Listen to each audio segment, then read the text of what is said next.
There it is. Hello, everyone. It's me, Chris Hewitt. I'm here with Livelihood News Live. And as always, I'm here with Kevius Avery. He's helping us with not only technology, but with his brilliant ideas. And Jared is with Jared in Motion, but he's also with Long Spoon Collective, Jared Williams. And he's a talented individual who's going to tell us a lot about permaculture and the other activities he works on in the region. How's it going, Jared? Hey, doing well, doing really well. Great. Very busy. We're live at our new location in Kingston on the corner of O'Neill and Broadway. This is our market side. This looks like an old brick wall, but it actually used to look like a white wall. And we just slowly turned it into an old distressed brick wall. I've been working on it at nights with my daughter. And this side is going to have all of our market goods that are now on sale in Currents at the Digital Resilience Marketplace, HudsonValleyCurrent.org. And we work with amazing people in our community like Jared and their organizations and businesses. So Jared has been selling some really nice plants in our marketplace. You want to tell us about those, Jared? Yeah, sure. So I've been growing perennial plants for the last few years and propagating them. And I have a video also to show how to do that. But yeah, my goal is to really plant out perennials in this Hudson Valley area. So I've been building a nursery doing that. And Chris reached out to me and asked if I wanted to sell some on the market. And I said, yeah, totally. The more plants out there, the more food out there, the better.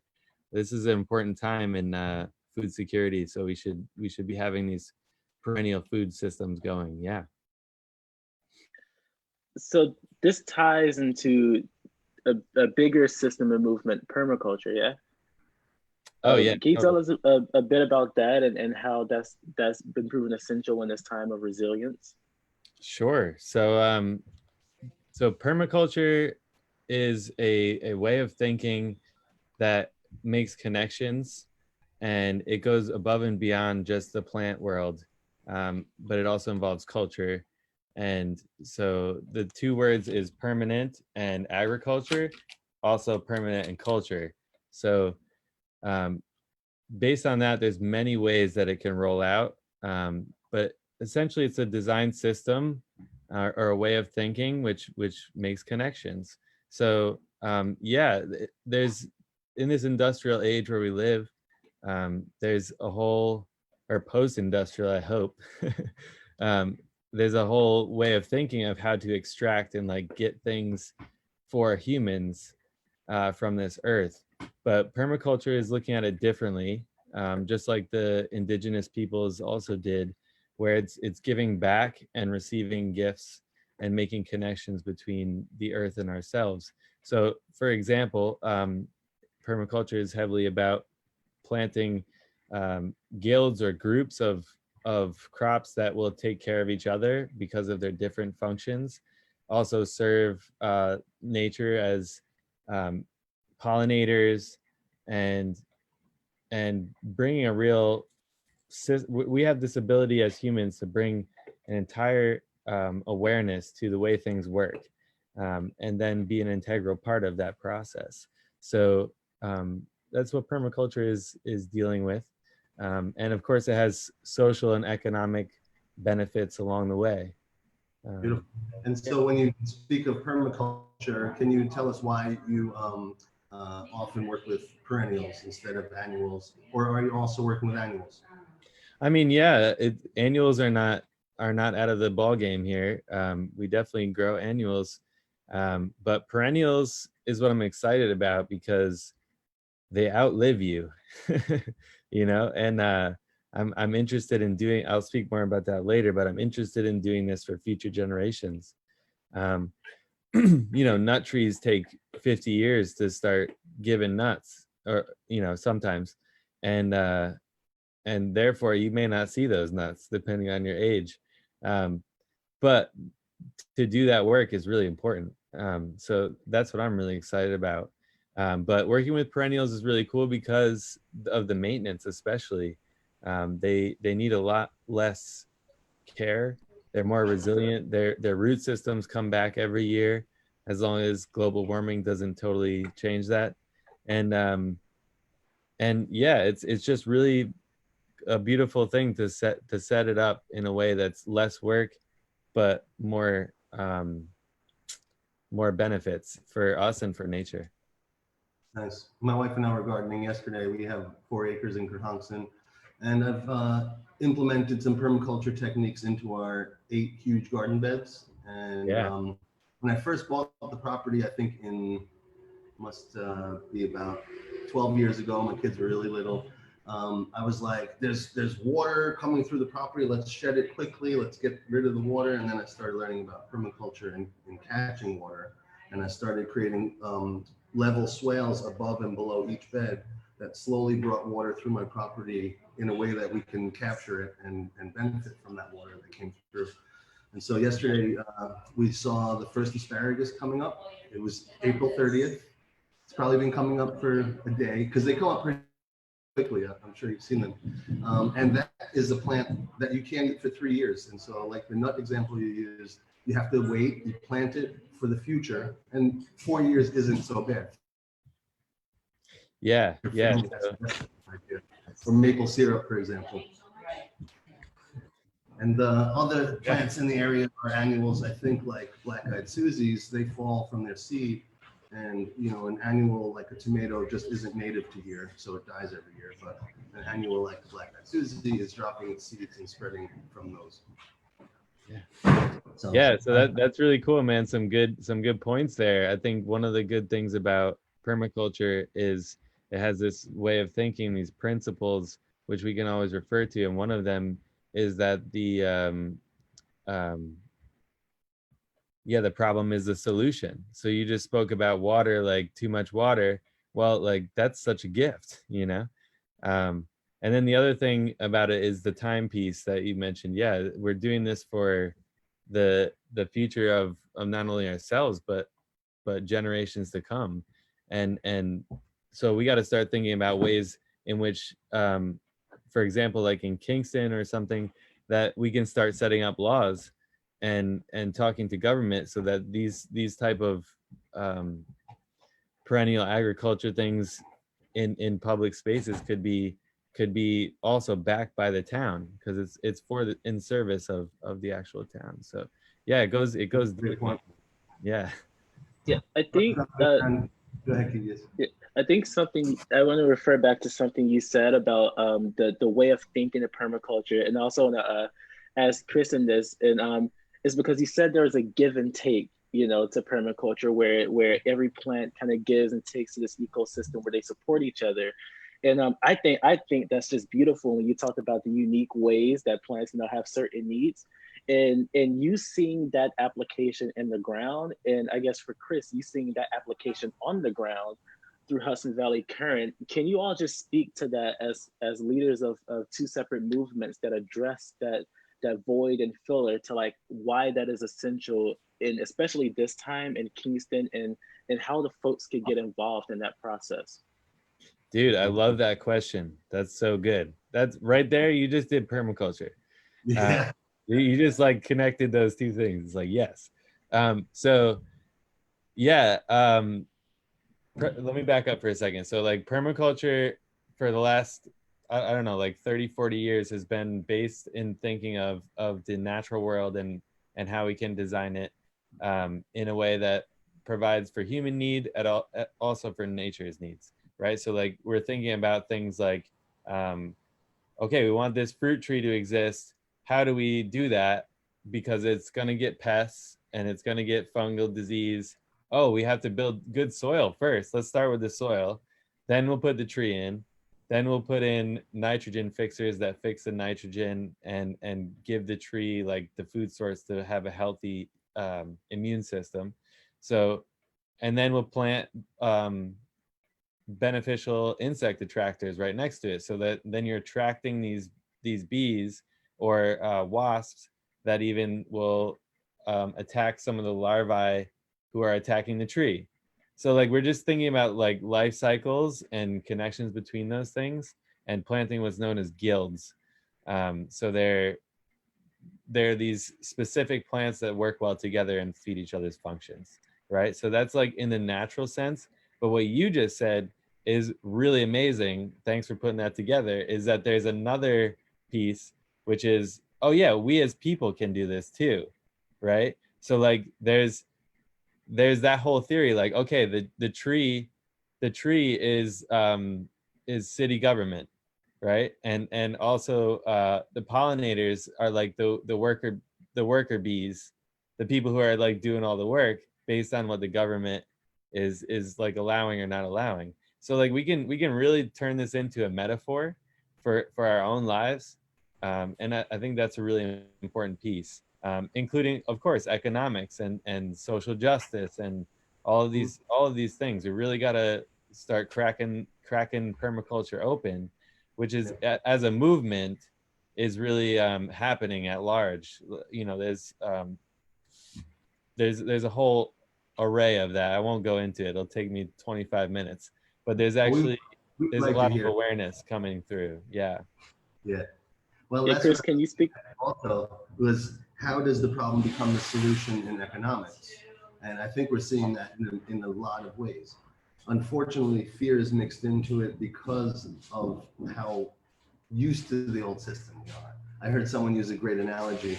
You know, adults don't like to be told they don't know something. And so right now, all the adults in the world are being told, this bus you've been riding, it's a little broken. It still runs, but get off. There's another bus over here. It's being created. Yeah, right. Why would I get off that bus? It's still running, and it's always worked for me. And innovators like, I think, us and all the people we work with and our friends and family are helping to push that envelope. And maybe in the analogy that Kevius just brought up, it might even be aphids and an animal that seems like an issue, but the symbiotic relationship with the ladybug is about destruction and recreation. So I think we're living in this time of the phoenix rising, and that's what we're all hoping for. We're creating a new economy, and that's what I love about that. We can embrace the local currency and prove what money really is our relationships and talks like this. Yeah, and I think like touching on your 2 points to tie those in is what, you know, is what exactly are we innovating, right? So when we say, hey, that bus that you're on right now isn't the best way to go, what are we innovating? I think what this commonality is that I really love is sustainability, right? We're creating sustainability because as you're really as you do, Jerry, is cultural development, right? And we do what Hudson Valley Current is really extract the beautiful culture of Kingston through this give and take relationship. So I think that's the big key is sustainability. We're in a time of rapid resilience where so many people depend on Hudson Valley Current and so many people depend on the resources available in their gardens. That sustainability element that has been missing for a long time through the ideas in permaculture and the ideas of Hudson Valley Current, that's available, right? Where we don't have to worry about future generations when a dollar crashes or an epidemic happens. Our resources are local, our resources are here, and we can stimulate our own economy that way. I really love that. Yeah. And even immersed within the movement, sometimes we have to pivot and shift like we just did a month ago. And we created a digital resilience market that turned out to be the best thing that ever happened for the Current, because it showed, look, all of us can put together our offerings in one space, create a cart, you can order 50 things within 5 minutes and we'll deliver it. Those are things we didn't have a month ago. And so we put so much on each member to go shop through the marketplace, buy one thing at a time to get to know the members. But now this market and the cafe is almost done. We're hoping for a June 1st opening. We have really cool ideas about how to get all of our restaurant equipment, because Kingston doesn't need another cafe right now. In fact, it needs restaurants to get back on their feet. So we're opening a cafe market, more of a market, that will showcase all of the other restaurants in Kingston and create this educational experience about the supply chain and food. So yeah, you're gonna get a delicious sandwich, but the bread may come from Bread Alone, and the kraut on my tempeh Reuben is gonna come from Hawthorne, and the tempeh is made here in Kingston. You know, and we're gonna have education about the process of getting food to your table. And this market side will be more about community currencies, time banking, and mutual aid, because what we've learned is everyone's interested in that. I thought it was just community currency that was going to rescue our economy all these years. Turns out it's all of it. And us being loving, caring. The gift economy is a big part of it. So the mutual aid component is important. That's how families run. Families run on a gift economy. So yeah, that's totally a great point that you're making there. And what I hear that you're saying is that it's not one thing. There's no one thing that's going to fix all this. This is really important. And another thing that I heard you say is like accepting feedback, which is a permaculture principle too. So like we think we know what's going to happen, and then, oh God, this curveball, right? Like didn't see this pandemic coming, and then wait a minute, it's okay. Like, wow, we have a local currency coming through, you know, like this could really be a good push here about showing people that who've been maybe sleeping about the concept that like, wow, yeah, this is important. We should really be having our own locality being stronger because we're here, we're stuck here, right? Like this place should be stronger. So that includes the plant world, that includes the social world, that includes the economic world. So yeah, it's expansive. For example, I just got invited to a talk with many different organizations who are doing really good work. And they're looking to create like this overarching umbrella collective. And so it's like, whoa, yeah, geez, wow. Step back for a second. That's like 15 organizations working together here. That looks like a permaculture guild, right? Instead of a competitive marketplace where everybody's, you know, opening 25 cafes because everybody's trying to get dollars with coffee, you know? So like this is a real paradigm shift, and it's very important to embrace it. That's the other bus. This is the other bus, and it's exciting, like, because that other bus is probably not going to go far. We're building it on the fly. Like yeah, but it's not going to go. We're not traveling to California here. This is like the Hudson Valley region, and maybe even more tight than that. We're looking about how do we get these roots in the ground. How do we like make the organizations that are doing good work in Kingston, in wherever it may be, like having this localism really come back and see how it can work in a different way, not a competitive way. That's great. I love that. I'm excited about launching this cafe and market, and actually you just made me think permaculture concepts are important to infuse into the market. Because we're reinventing what a food establishment can be. And just like I think we need to reinvent healthcare, I don't really trust the advice that everyone gives me about healthcare because it's for profit. And that profit motive takes away the honesty that I'm looking for. And so I want honesty in food. You know, if you want filet mignon and some amazing high-end food, I think we should all be able to get that if we want. But I think food should be nonprofit so that everyone eats, so that no one ever goes hungry in our communities. And then it's almost like a universal basic income. We should all have the basic level of food every day. If you want something fancier, get a job, earn the money, and pay for it. So it's exciting that we're pushing new envelopes and going in directions together. And that reminds me, Kevius, I don't know what your next point is, but yeah. Jared is also an animator. And so we would like to work together also on an animation project to explain money. Because right. I have two different worlds that I have multiple worlds that I juggle, but one is animation and one is permaculture. Yeah. Awesome. And I don't know if you know, Jared, but I got my master gardener training from the Cornell Cooperative Extension. Okay. And so, I think I told you about the permaculture agroforest that I'm building in my town. I just met with Andrew Faust, who's the director of the Center for Bioregional Living and the permaculture training.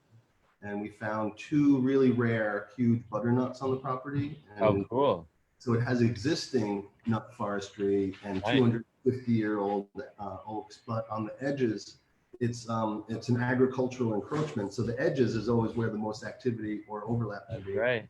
We're going to be planting native berries, fruits, and nuts, and having education at every corner. And so it's 34 acres. and the river that goes through the middle was rushing so hard that I wasn't able to get across it until last weekend with the permaculture expert.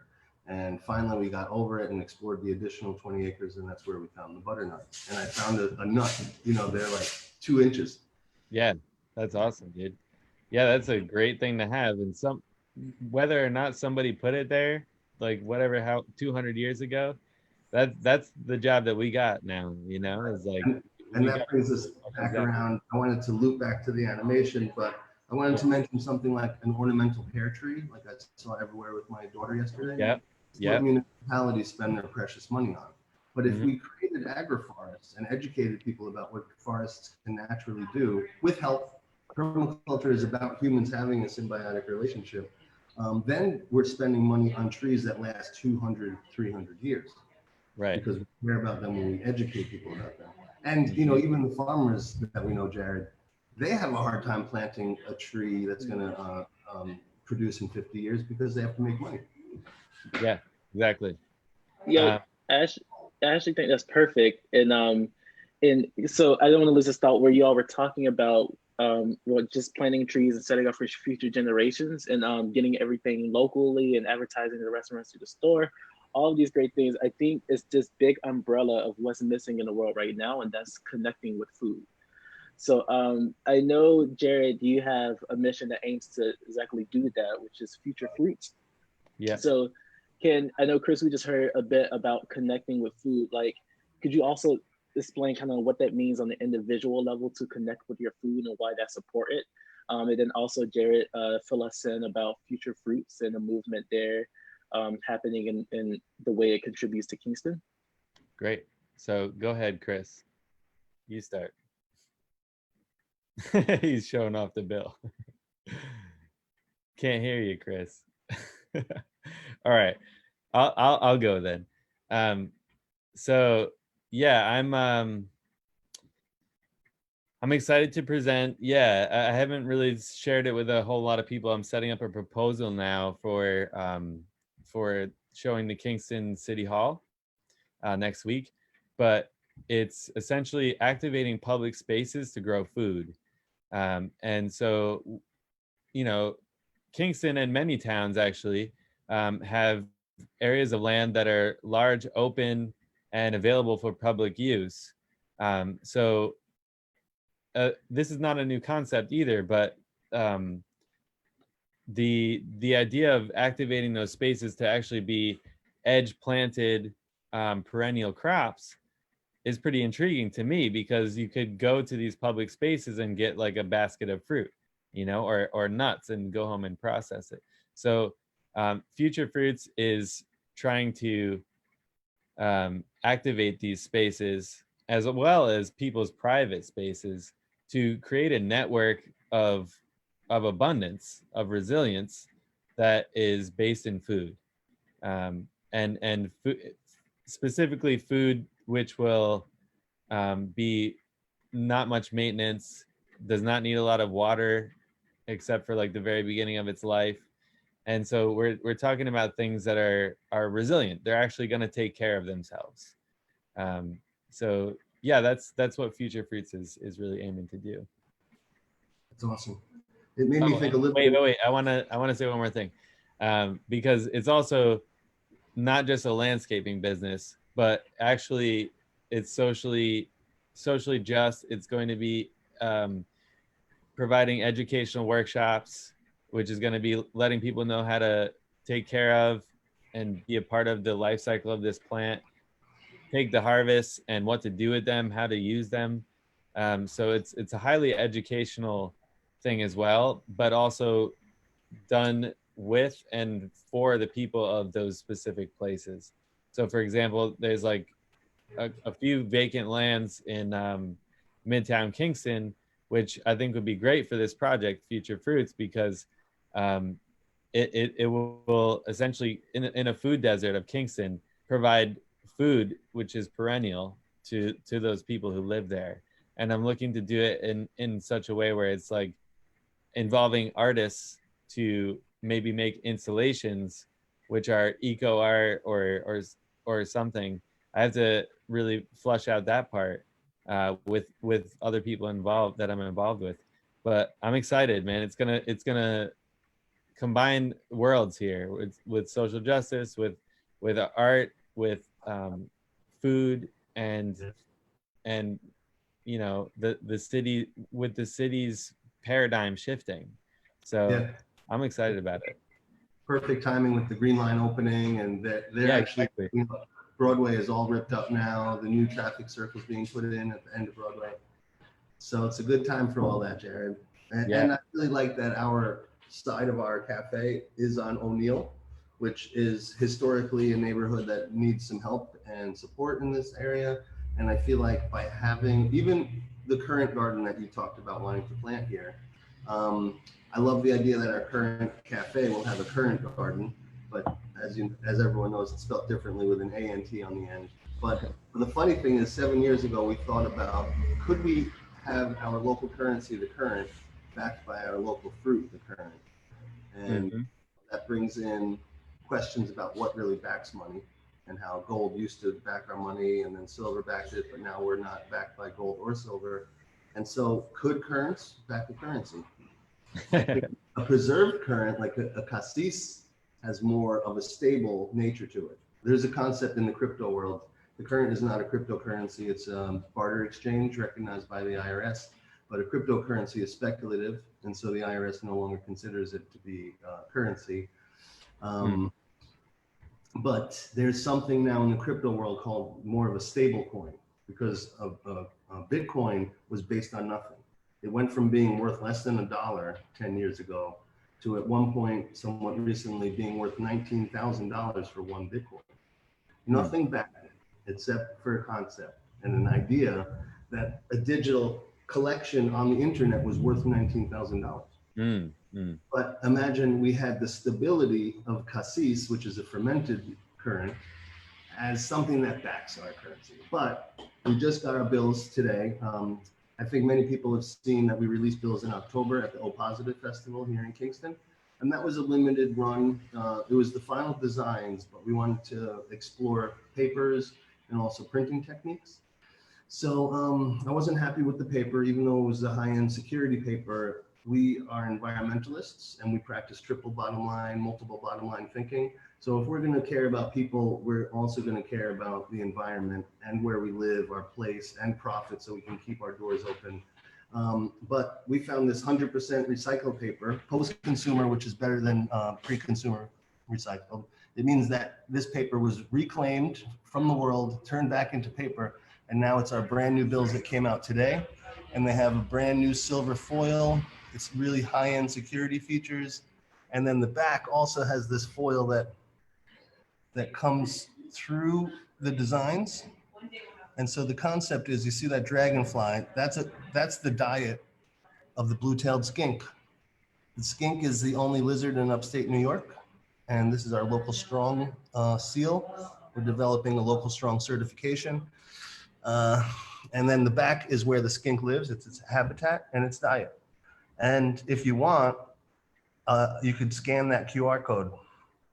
And what happens is a game comes up. We're now, because when you turn a digital community currency into paper, you lose track of what towns that currency moves through. So the current that was exchanged in 2013 is the first one, is still moving through our communities. So when a community currency is digital, we can see how it moves.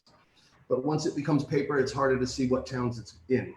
So if I scan that, a little box comes up that says, what serial number is this and what town are you in? And it's confidential, anonymous, but it helps us see when this bill gets to Poughkeepsie, when it goes to Woodstock, when it comes back to Kingston. So it's really fun to see how these bills, I mean, this community currency is having what we call a perpetual multiplier effect on our economy. I guess if we're going to liken it to permaculture and the plant world, it's almost like a really strong honeybee population, because it keeps swarming and creating more of itself and replicating hives to create more honey and more pollination. That's what we're doing. You know, Jared is a member of the Current and has become very active. Not only was he coming to our weekly lunches with your adorable son, everyone loves him. Remind us of his name? Rio. Yes, R-I-O, Rio. Yeah, I think he had a good time. And so Jared started spending some currants at the lunches and now earning plenty of currants with the plants. How do you like seeing that flow, Jared? Oh, it's amazing. It's like every week I get an email that's like, oh, there's 6 or 8 more that are being requested, and somebody comes by and picks them up, and I tell them how to plant them and like give out my number if anybody wants to call. It's been really cool. I've been getting a lot of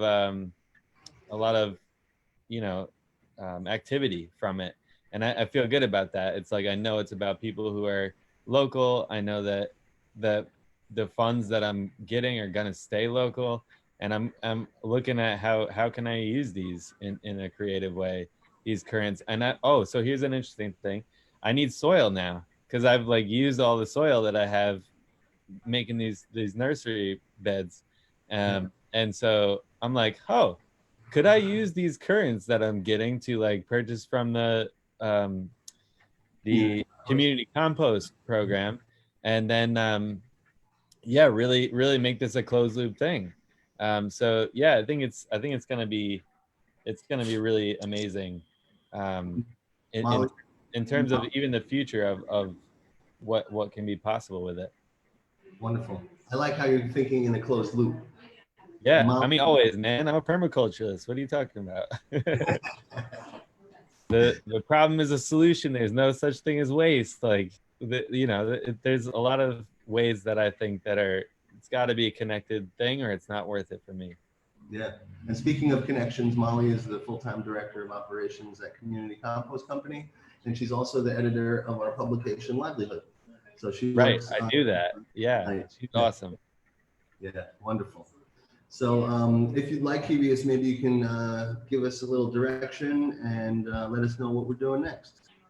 Yeah, I would love to continue the conversation on livelihood. I could pull up our latest volume if you want to walk through that. We have about 10 minutes. So livelihood, let's update us on the space and what to look forward to next week. Okay, great. Jared, are you going to stick around for 10 minutes? Oh yeah, man, I'm sticking around. I want to hear that. Great. And what's fun is Jared is one of the consistent weekly attendees of our lunches. And so he saw this feeling that came alive, right? Every Tuesday, 12:30, we started getting 40 members every week. It started with 20, which is good for the first week even. And people were signing up to use the current, using the app, and learning from each other, hearing about what they each do. And I'm going to show the story in just a second. And suddenly we were like, what if we can replicate this model and do it every day instead of Tuesdays at 12:30? We've created this market with all these offerings. And Jared, you may have seen the store. I know Kevius got a delivery the other day, but over 100 items, including these, are now available in our store. Lots of things that we're now inventorying. And my colleague Lisa is here. She's been working with us on our Satisfy Hunger campaign. Can you tell us about how many meals we've been creating every week now? How many? Like what, done a commissary? Yeah. Yeah, 150 to 200. Nice. So one week we actually had 330 meals we did for Project Resilience. And the county is providing those meals to people who are food insecure, delivering them throughout the region. I think the county has done over 50,000 now. Yeah. And we've helped do almost 2,000 of those meals. And Lisa works not only with Christine Atkinson, our head chef at the mobile kitchen, but also at Community Action here in Kingston. So what have you been mostly doing? Prep and getting it all ready? Baking, cooking, packaging, labeling, loading, unloading, cleaning up, organizing. Beautiful. It's a pleasure working with you. Too bad I have to say 6 feet apart. Yeah. What are you doing? Yeah, it's so social distancing. Not normal, I know. She's a hugger. You gotta watch her. Watch out. So I would also like to show the restaurant. My other colleague was worried we were going to show her, but no. We're just going to show you the restaurant side. So there's a little hallway here, and this is going to have a split door right here. This is going to be the human teller machine. So you can withdraw your bills here in the hallway. Real shady. Just kidding, not shady. Hey guys. And then this is the restaurant side, and we got the hood. Our friend Sean getting to work. So this will be a restaurant with an open concept and counter. And here we have our seating up by the window, right on the corner of O'Neill and Broadway. So like I said, this is going to be more of an educational experience about the journey of food than just a regular cafe. Thanks, guys. So that feeling we had every week, Jared, of like members coming together, learning, signing up for the Current, using the app. It's not going to be all about the Current. Like I said, it's also about time banks, mutual aid, different types of exchange. But what brings value to the community? Like, how much is a loaf of bread actually worth? Is it always worth $2, or could it be $40? So these are questions we're going to explore in our new space. Awesome. To keep the members updated, can we run through our livelihood and some of the things happening in the community at this time? I'll Sounds pop great. that up. And So we discovered something recently about our organization. We're primarily focused as an economic development organization on abundance and resilience. The Current is an exchange of abundance and resilience. Satisfy Hunger, our ability to feed people in need, our food security initiative, that is the sharing of abundance and resilience. And Livelihood, our publication that goes to 25,000 readers every month, this is learning about abundance and resilience. So we always feature good news. The format is, this is called the printer spread. So it's actually, the cover is on the upper right. And every issue of Livelihood, which is at livelihoodmagazine.org, you can go find an article about the 8 forms of capital. We've been covering it for about 4 months now. And this month we feature living capital. Most people think of capital as money, but money is financial capital. The Current is financial capital. But if you exchange a really precious rock with somebody, that's living capital. Then you see at the bottom is the other forms of capital. I think one of my favorite, and the one I have a lot of, is social capital. And in a time like this, social capital becomes very important, because as money, dollars become more scarce, our neighbors and our connections become more valuable. So that's why we focus on capital and the fact that it could be many forms, not just money. So then inside, you want to go inside, Kivius? This is the back cover. Well, okay. So each issue we have positive news and good thoughts, and this one's about surviving and thriving in tough times. And so our feature writer, Ann Pyburn Craig, has been working with us for 10 years, since the publication was called Country Wisdom News. I actually have my old school Country Wisdom News shirt on right here. The bee with the honeybee was our logo. But Ann wrote about inspiring information about surviving and thriving, and you can see our new bills are featured on the bottom of that article. All of these articles are at livelihoodmagazine.org, and since COVID, we had to go to a weekly newsletter, which only has 3 articles, but we have about 15 in April, all at Livelihood. So this article on the right, to the right of this, previous, is by Jennifer Muck-Dietrich.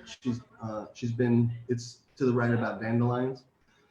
She's been working with us for some time about something edible in your backyard or region every month. And this month she featured dandelion, which I was really happy about, because even in times where food is scarce, there are things in the yard to eat. Unfortunately, I think about 3 weeks ago, I went and delivered 4 bags of groceries to someone who was struggling for food. And I looked around the yard and it was so mowed that I didn't see dandelions. I didn't see wild chives. I didn't see wild mustard greens. And I felt like helping plant some wild edibles, because when you're hungry, you can make a dandelion salad and throw some wild chives in there. Kivius and I have been talking about doing a short video about one of my kids' favorite recipes is angel hair pasta with wild nettles and white beans. So nettle is so healthy. It's a great local green. But the dandelion recipes here always follow her intro about the dandelions and information, and she always does recipes. And the article online is even longer with even more recipes. My sister, Melissa, who was our guest last week, she tried this jelly and took that photo. So I didn't taste it yet because we've been socially distanced. Yeah, but that's such a good point that you just brought up there, man, about going to these places that don't have food around. You know, that's the mission of Future Fruits, is to like put food as much as we can all over the place. And yeah, it includes stuff that you can just go out. It's going to take care of itself, and you're going to have dandelion pesto, nettle pesto. It's like, yeah, that's a great point you made.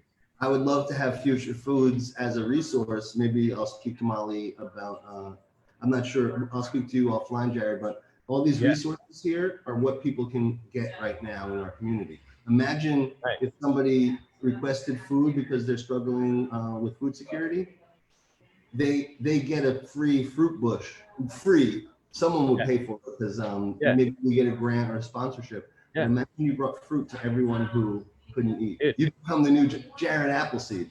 Yeah. No, like that's my goal, man. That's really what I want to do. This is not for me. This is for everybody. I'm really interested in making sure that I'm a catalyst just to make those seeds get spread. And yeah, I'm really excited to do exactly what you just said. Totally. I see that in you. It's wonderful to be friends with you. And here's some of our sponsors and supporters. We all need these because they help to pay the bills. Kenco is not only a current member, but it's one of my favorite outdoor outfitters. I get all my clothing there, all my camp gear. They're over here on Route 28 in Kingston. And O Positive set up a Kingston Frontline mental health hotline for anybody who is on the front lines and needs to talk and get some things off your chest, or you just need to get some stress out. Kingston Frontline is available for you. Check out O Positive Festival. Kivas, can you see that website? Kingston. It's at the bottom there. All right, hashtag Kingston COVID Resilience, and you can call 1-844-4FRNTLN for Frontline. Our other sponsor this month, and since it's zoomed here, I'd like to thank Molly Lindsay for her editing and Melissa Hewitt for her layout. Also, Saunders Kill Farms has been an advertiser since we first started publishing in 2010, and they are also a supporter this month. Check out Saunders Kill Farms online. They're doing curbside pickup in Accord. It's one of the best farm stands I've ever been to. I love it. It's right by my house. And I miss them when they close all winter. So they just opened up, and they'll be open when everyone else starts opening soon. Did I miss anything, Kevius? Look at that. It's 2:45. Nice. I think that's perfect. I really enjoyed the conversation and learning about sustainable systems in the ground and on the ground and really making that connection happen. And I'm excited to see these different movements and being a part of these movements to bring it to the community as is very necessary. But thank you for your time. Is there anything else you want to add, Chris? I'm good. I can't wait to hang out with both of you when we can. How about you, Jared? Want to add anything? Oh yeah. I'm just really grateful that a lot of people are waking up in these times to the importance of really being connected, truly connected, even though, man, we're so separated right now. But yes, I look forward to reuniting and on the other side of this, getting on that other bus. Beautiful. I just want to give a shout out to Hudsy.tv. We're going to be uploading every week to Hudsy, which will keep our creative capital here in our community. So instead of uploading to YouTube, upload to Hudsy.tv. Thanks, everyone.